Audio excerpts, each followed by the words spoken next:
Martine, petit rat de l'opéra, d'après les albums de Gilberte Delahaye et Marcel Marlier. Cette année, Martine est entrée à l'école de danse. Les premières leçons ne sont pas faciles du tout. Elle s'exerce à bien se tenir sur une jambe en posant la main sur la barre. Comme elle est gracieuse!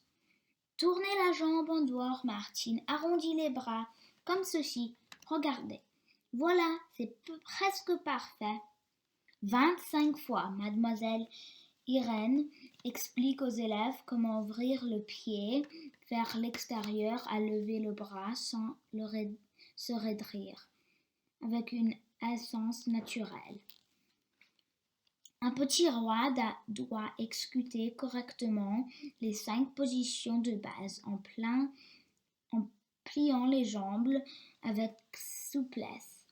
Avant de devenir une excellente élève, Martine a dû répéter et répéter encore le mieux possible et sans perdre l'équilibre.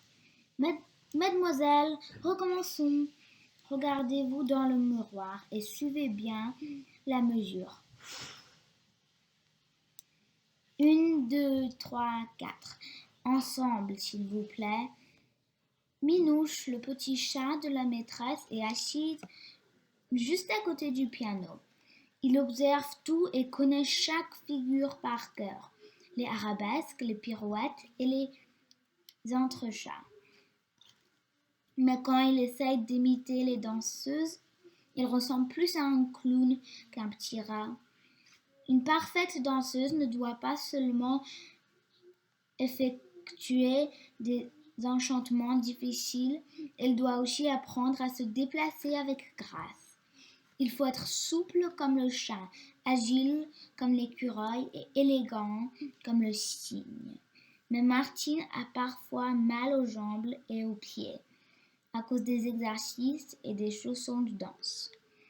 Pourtant, il est indisciplinable de s'exercer. Si tu veux devenir une première étoile, dit mademoiselle Irène. Qu'est-ce que c'est une première étoile se demande Patapouf. Une première étoile, c'est la meilleure de toutes les danseuses du ballet. Avant d'arriver à son niveau, il faut maîtriser la technique des pointes. Pour cela, quelques années d'expérience sont nécessaires. Martine aimerait devenir un jour cette danseuse vedette que tout le monde félicite et dont le nom figure en grand sur les affiches. Perdue dans les pensées, elle imagine qu'elle devient aussi légère qu'une plume emportée par le vent. Sans peiner, elle fait des glissades et des entrechats sublimes. Elle s'élance et s'envole dans une cascade de battements de jambes et de grands jetés.